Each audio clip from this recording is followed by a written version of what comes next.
Hello students, so welcome to your lecture number 11। हम theories जो हैं सोशियोलॉजी की उनको डिस्कस कर रहे हैं। और आज मैं आपके लिए लेके आई हूँ एक बहुत ही प्यारी सी थ्योरी। ये इंडियन सोशियोलॉजी से का पार्ट यहाँ से स्टार्ट होता है। We are beginning with Indian sociology, it is also a part of your examination और ये एक बहुत इंपॉर्टेंट एस्पेक्ट है आपके एग्जाम का, राइट? सो आपको इसको भी अपनी कंसिडरेशन में लेना है, स्पेशली जब आप पेपर की तैयारी कर रहे हो तो। और आज हम एक बहुत ही प्यारी थ्योरी करने वाले हैं, दैट इज संस्कृताइजेशन। छोटी सी थ्योरी है, बहुत ही अच्छी है और बहुत ही सिंपल है, वेरी इजी टू अंडरस्टैंड। अब जो दूसरी थ्योरीज थी वो थोड़ी सी कॉम्प्लेक्स थी क्योंकि वो यूनिवर्सल थी, मतलब applicable all over the world. जबकि ये जो थ्योरी है ये बेसिकली इंडियन ओरिजिन की है, इन द सेंस कि ये इंडिया की सोसाइटी के ऊपर ही बेस्ड है, तो इसके लिए आपको बहुत ज्यादा दिमाग लगाने की जरूरत नहीं है, आप जनरली भी इसको समझ पाओगे, राइट? और जो संस्कृताइजेशन है ये एम एन श्रीनिवास, एक बहुत ही एमिनेंट इंडियन सोशियोलॉजिस्ट थे, उनके द्वारा प्रोपाउंड की गई थी। तो आज हम उनकी थ्योरी के ऊपर बात करेंगे। बहुत लंबी थ्योरी नहीं है, छोटी सी है बट बहुत इंपॉर्टेंट है, राइट? So let's start. तो आज की थ्योरी में हम डेफिनेशंस देखेंगे सांस्कृतिकाइजेशन की और उसकी इम्प्लीकेशंस। इम्प्लीकेशंस का मतलब होता है इम्पैक्ट, यानी सोसाइटी के ऊपर उसका क्या असर हो रहा है, किस तरीके से सांस्कृतिकाइजेशन जो है वो आज की सोसाइटी में वैलिड है कि नहीं है, और हम उसको इंडियन सोसाइटी के कॉन्टेक्स्ट में कैसे देखते हैं, ये सारी चीजें आज हम डिस्कस करेंगे, राइट? तो सबसे पहले मीनिंग ऑफ सांस्कृतिकाइजेशन। बड़ी बड़ी चीजें लिखी हुई हैं स्लाइड के ऊपर, जिसको देख के आपको लग रहा होगा पता नहीं क्या होगा, but it's a very short thing, I just read it out. मेरा गला भी खराब हो गया है thanks to this crazy viral season that is going on. Please take care of your health, everybody. Okay, so the concept of Sanskritization was first introduced by Professor M.N. Srinivas, the famous Indian sociologist. तो अगर एक question तो आपका यहीं पे form हो गया कि संस्कृताइजेशन किसने दी थी, so answer is professor M N Srinivas. He explained the concept of Sanskritization in his book Religion and Society Among the Kurds of South India. Again, a very important question. Book के ऊपर question आ सकता है। In fact ये भी question पूछा जा सकता है कि उन्होंने किसको स्टडी किया था, तो उन्होंने कुर्द्स को स्टडी किया था साउथ इंडिया के। दिस इज अ क्लैन, ये एक अलग से क्लैन है बेसिकली जिसको उन्होंने स्टडी किया था इस थ्योरी को प्रोपाउंड करते हुए। To describe the cultural mobility in the traditional caste structure of Indian society. अब देखो मोबिलिटी का क्या मतलब होता है, what is the meaning of mobility? Mobility word आया है मोबाइल से, और ये मोबाइल फोन वाला मोबाइल नहीं है, मोबाइल मतलब समथिंग विच हैज मूवमेंट, कोई ऐसी चीज जिसमें मूवमेंट हो, राइट? तो अगर हम देखें जो हमारा कास्ट स्ट्रक्चर है, बेसिकली जो इंडियन कास्ट स्ट्रक्चर है, ये बहुत ज्यादा रिजिड है। इट्स अ क्लोज्ड सिस्टम, मतलब कि अगर if you are born as a Brahmin you can't change it, और if you are born as a Shudra you can not change it to become a Brahmin, right? आप वही रहोगे जो आप बाय बर्थ हो। सो वो एक रिजिड सिस्टम है, लेकिन ये जो स्टडी है ये कास्ट सिस्टम के बंद सिस्टम के अंदर की कल्चरल मोबिलिटी को स्टडी करता है, यानी काफी बारीकी से ये देखा गया है।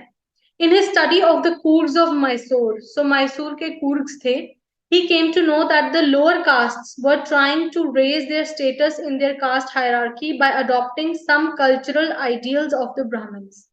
अब देखो, मान लीजिए आप एक एवरेज स्टूडेंट है, राइट? और आपकी क्लास में एक ऐसा बच्चा है जो बहुत ज्यादा इंटेलिजेंट है, टॉपर है आपकी क्लास का। तो एज अ ह्यूमन बीइंग ये हमारी समझ लीजिए हमारी बेसिक आदतों में से एक आदत ये है कि हम सबको इमिटेट करते हैं। We like to imitate other people, specially दोस्त जो हमसे ज्यादा किसी चीज में आगे बढ़ चुके हों, उनको हम बहुत ज्यादा इमिटेट करते हैं, right? So imitation has become a part of a culture. तो उस इमिटेशन को स्टडी करते हुए एम एन श्रीनिवास ने ये थ्योरी प्रोपाउंड की थी दैट संस्कृताइजेशन जो कुर्ग्स हैं ऑफ मैसूर, वो क्या कर रहे थे, वो वहां के ब्राह्मण्स को इमिटेट कर रहे थे, उनके जैसा बिहेव कर रहे थे, उनके तरीके से ड्रेसअप हो रहे थे, बातें कर रहे थे, उन्हीं के तरीके का उन्होंने लाइफस्टाइल अपनाया ताकि वो अपनी जो कास्ट है उसको अपर लेवल तक लेके आ सकें। This is the model of Sanskritisation.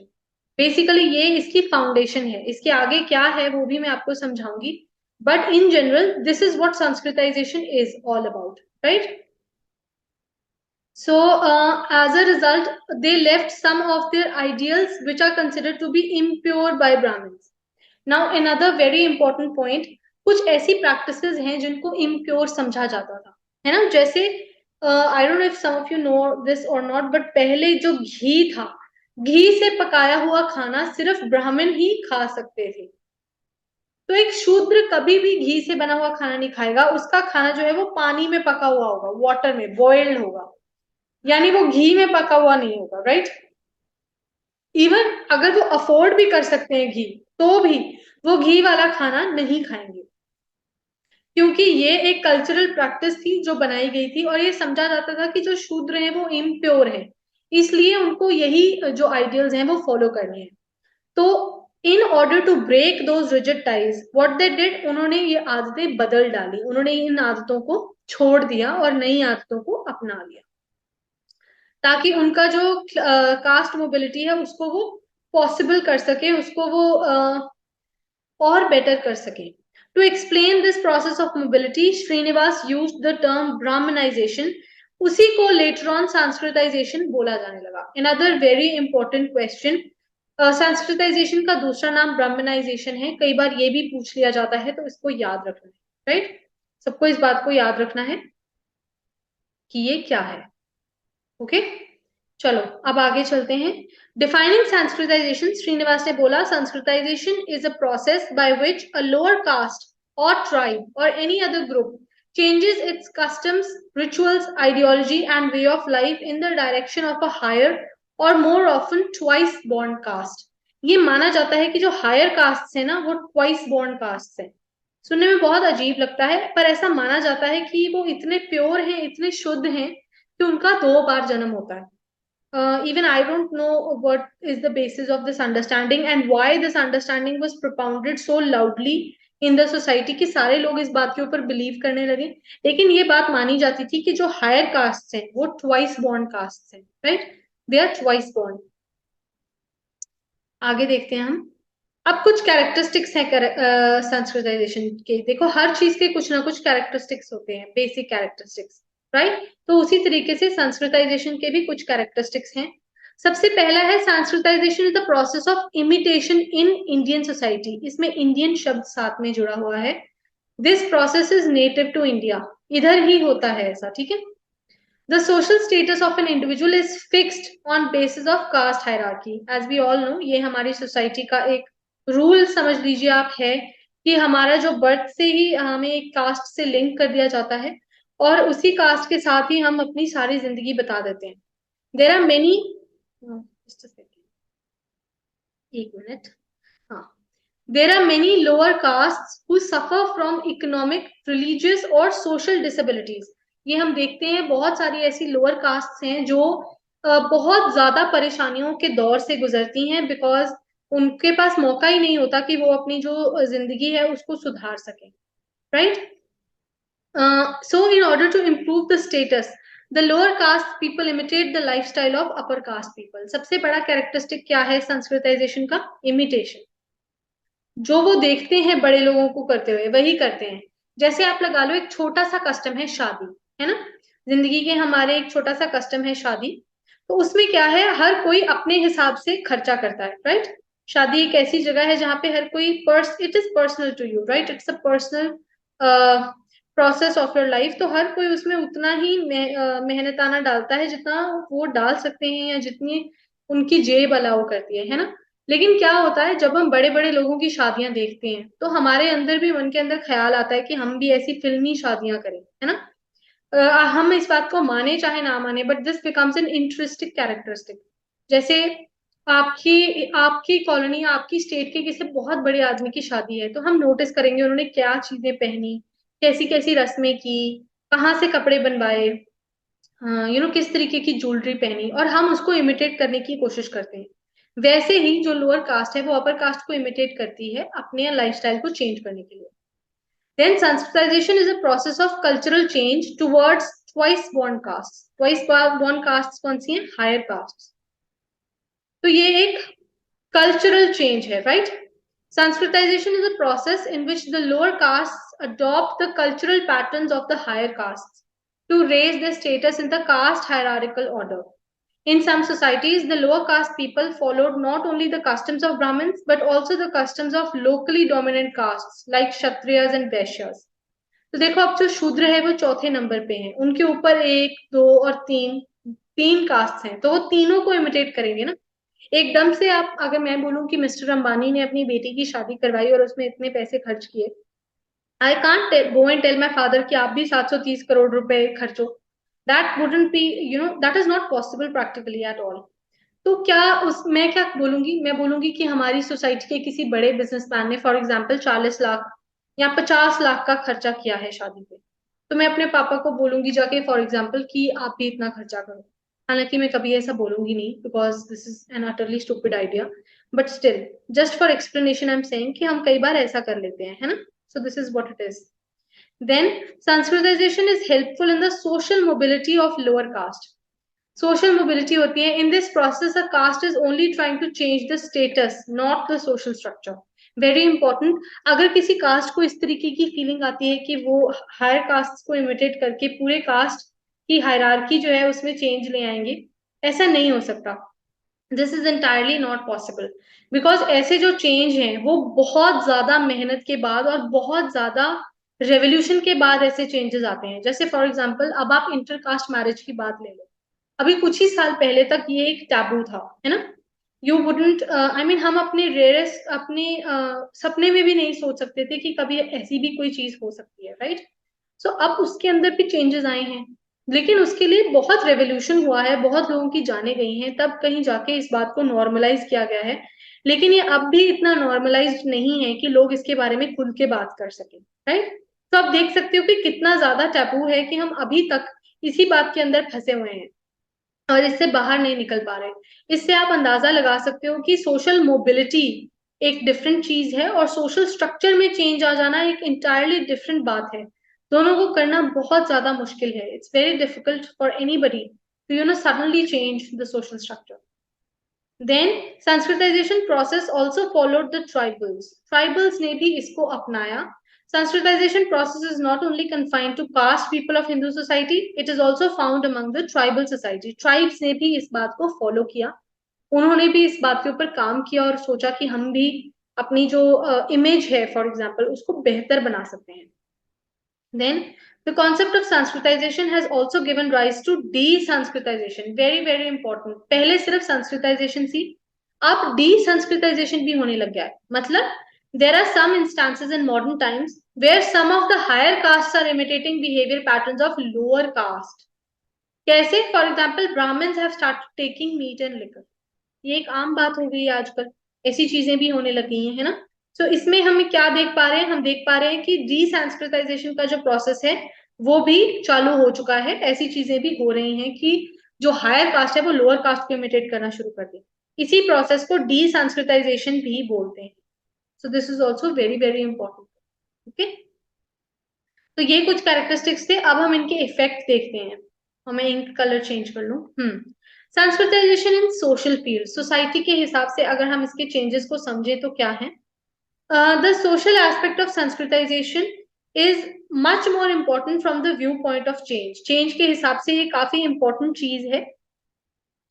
The low caste individuals are inclined towards Sanskritization because in that way they can elevate their social status and get higher status in caste hierarchy. अब आप इस बात को समझो कि कोई आदमी, मान लीजिए बहुत सारे लोग जो है वो शहर में आते हैं एम्प्लॉयमेंट ढूंढने, है ना, specifically from rural areas. Many people come to cities in order to gain occupation और वो अपना घर चला सकें इस बात के लिए। तो वो क्या करते हैं, अब एक नया आदमी शहर में आया है और शहर में हर कोई अलग अलग जगहों से आया है। For example Delhi, now Delhi is a hub of culture, है ना, अलग अलग जगहों से अलग अलग लोग आए हुए हैं। तो आपको पता नहीं होता कि जो आदमी आपके साथ बात कर रहा है उसकी क्या कास्ट है एक्चुअल में। आप वही मानोगे ना जो वो आपको बोल देगा। इस तरीके से उनको क्या मिल रहा है, हायर स्टेटस मिल पा रहा है कास्ट हायरार्की में। This is how they do Sanskritisation. Spelling गलत ऊपर संस्कृताइजेशन लिख दिया, it is Sanskritisation. Okay, next economic field में देखें तो इसका एक और रिलेटेड इशू है, इकोनॉमिक बेटरमेंट। नेचुरली अगर आप अच्छा लाइफस्टाइल अपनाओगे तो आपको इकोनॉमिक बेटरमेंट तो मिलेगी ही मिलेगी। The lower caste people have given up unclean occupations to raise their economic status because clean traders are a symbol of social light. अब आप देखो, अगर सच में इन बातों को आप समझो तो एग्रीकल्चर जो लोग करते हैं वो इस बात से रिलेट कर पाएंगे कि आजकल लेबर ही नहीं मिल रही है। बिकॉज पहले जो लेबर थी वो काम करती थी, लेकिन अब जो बच्चे हैं लेबरर्स के, वो उन्होंने पढ़ना शुरू कर दिया, उन्होंने एक हायर स्टेटस अपनाना स्टार्ट कर दिया है। तो उससे क्या हुआ है, वो अब जो अनक्लीन जॉब्स हैं उनको करना पसंद नहीं करते, जिसकी वजह से अब लेबर की भी कमी हो गई है, right. Sanskritization in religious field, अब देखो Sanskritization can also be observed in religious fields. Brahmins, like Brahmins, many of the lower caste people put on sacred thread, है ना, कलावा। They also go to their temple regularly and perform aarti and bhajan, जो पहले allowed नहीं था। And they have left prohibited food and uncleaned occupation. Even they have specialized in performing ceremonies like Brahmins. बिल्कुल ये भी चीजें आजकल होने लग गई। So आप देख पा रहे हो सोसाइटी में कितना सारा चेंज आ गया। Then Sanskritization in living patterns. The living pattern of lower caste have also Sanskritized. Like higher caste, they also get पक्का houses built for them. तो अगर आप पहले देखो तो लोअर कास्ट के ज्यादातर जो घर थे वो कच्चे हुआ करते थे, है ना, पक्के घर होते ही नहीं थे उनके। Now they sit along with higher caste on cots without any fear or hesitation. लेकिन पहले ऐसा होता नहीं था। They also keep their houses clean and put on dresses like higher caste. अच्छी साड़ियां, है ना, कढ़ाई की हुई। ये सारी चीजें आप डेली लाइफ में नोटिस कर सकते हो। अब कुछ 3 मॉडल्स जो है वो संस्कृताइजेशन के दिए गए थे, हम उनको एक एक करके देखते हैं। Just a minute, let me have some water.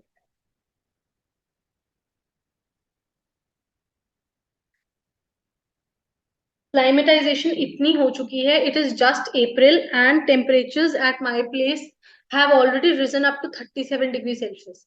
I don't know, June में तो शायद हम पिघल ही जाएंगे, मुझे लग रहा है इस हिसाब से। Okay, so there were mainly 3 modes in which Sanskritisation took place in society. कौन से? Cultural model, varna model and local model. तो पहला है cultural model. Castes have been assigned high or low status according to cultural characteristics. कैसे cultural characteristics, अब आप वो भी देखो। तो for example wearing of sacred thread, ये सिर्फ पहले ब्राह्मण ही किया करते थे, सिर्फ ब्राह्मण्स को अलाउड था ये। Then denying the use of meat and liquor, observing endogamy यानी caste based marriage, caste based marriage. Then prohibition of widow remarriage, पहले विडोज को अलाउड नहीं था दोबारा शादी करना। The low castes or tribes imitate the culture, beliefs, values, and lifestyles of dominant caste so as to get status equal to them. तो ये कुछ cultural practices हैं जो लोअर कास्ट ने भी फॉलो कर ली हैं। सीक्रेट थ्रेड पहनना, अपनी कास्ट में शादी करना, मीट लिकर को छोड़ देना, so on and so fourth. फिर है वर्ना model. Varna model caste system के ऊपर बेस्ड है, जिसमें 4 वर्ण हैं। ब्राह्मण, सबसे ऊपर ब्राह्मण, उनके नीचे क्षत्रियास, उनके नीचे वैश्यास, और उनके नीचे हैं शूद्र, और शूद्र से भी नीचे हैं कौन? Untouchables, untouchables, right. ये वर्ना सिस्टम है। सो इसमें क्या है, highest status is given to that of a Brahman followed bye Kshatriya, Vysya and शूद्र। The lower castes cope with ideals and lifestyles of the superior castes. Where the Kshatriyas enjoy superiority, lower castes followed their lifestyle and ideals. जहां पे क्षत्रियस ज्यादा थे ब्राह्मण से, वहां उनको follow करने लगे।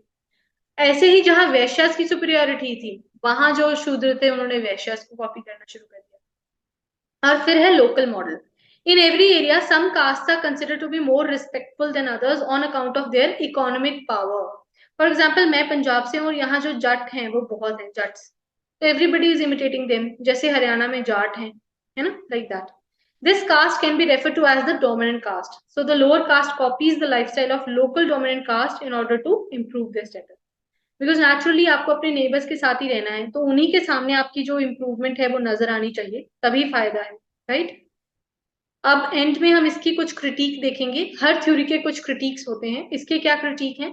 सबसे पहले, Sanskritization fails to account for many aspects of cultural changes in past and contemporary India as it neglects non Sanskritic tradition. देखो, हर चीज संस्कृताइजेशन की वजह से ही आई हो ऐसा जरूरी नहीं है, है ना। This is not an answer to all the changes that have taken place in the society. कुछ चीजें ऐसी भी हैं जो बिना संस्कृताइजेशन के कोई और फिनोमेना की वजह से भी आई हुई हो सकती है, तो उनके बारे में ये जो मॉडल है उसने हमें कुछ भी एक्सप्लेन नहीं किया, बताया नहीं है इसके बारे में, ये इसका एक ठीक पॉइंट है. Then Sanskritic rites are often added to non Sanskritic rites without replacing them. यानी कि दोनों चीजों के अंदर कोई भी डिफरेंस जो है वो रखा नहीं गया है, जबकि बेसिकली इन दोनों चीजों में काफी डिफरेंस है, और वो जो डिफरेंस है वो फील भी होना चाहिए, तभी उसका फायदा है, अदरवाइज उसका कोई फायदा नहीं है ना. तो this is also very important. Then, the motive force behind Sanskritization is not of cultural imitation per se, but an expression of challenge and revolt against the socio-economic deprivations.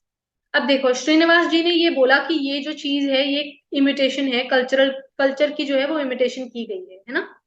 लेकिन उनको ये बात समझानी नहीं आई कि एक्चुअली में ये कल्चरल इमिटेशन नहीं है, ये एक रिवोल्ट है प्रेजेंट सोशियो इकोनॉमिक डेप्रिवेशंस के खिलाफ. तो जैसे हम इंग्लिश में सार्काज्म बोलते हैं ना, तो ये एक सार्कास्टिक रिप्लाई है to all the socio economic turns that are happening in the society. Because otherwise तो नहीं तो गरीबों की दशा वैसी ही रह जानी थी. तो उसके लिए, उसको चेंज करने के लिए ही ये चीजें जो हैं वो लाई गई हैं, ताकि एक रिवोल्ट पैदा किया जा सके सोसाइटी में. And finally, Sanskritisation is not a universal process. जैसे हमारी लेक्चर की स्टार्टिंग लाइन में ही इंडियन सोसाइटी बोल दिया गया था, it is only available to the Indian society. अब यूएस में जाके आप इस कल्चर को कैसे आंसर करोगे, क्योंकि वहां पे कास्ट सिस्टम ही नहीं है. So you cannot explain this in other countries. तो इसीलिए ये एक यूनिवर्सल फिनोमेना नहीं बन पाया, it is a local made phenomena, right. So ये इसके कुछ क्रिटिक्स थे. लाइक आई टोल्ड यू, ये एक छोटी सी थ्योरी थी एंड आई होप आपको समझ आ गई है. इस लेक्चर से हमने जो हमारा इंडियन सोसाइटी वाला पोर्शन है वो स्टार्ट कर लिया है. अब आगे आगे मैं आपको इन्हीं जो हमारे मॉडल्स हैं, थ्योरीज हैं इंडियन सोसाइटी की, वो मैं आपको पढ़ाऊंगी, ताकि आपको इनको समझने में प्रॉब्लम ना हो और क्वेश्चन सॉल्व करने में भी दिक्कत ना हो, राइट. सो आई होप आपको आज का लेक्चर समझ में आया है. Thank you so much and have a great day everybody. मैं एक नया लेक्चर आपके लिए बहुत जल्दी लेके आऊंगी. Thank you.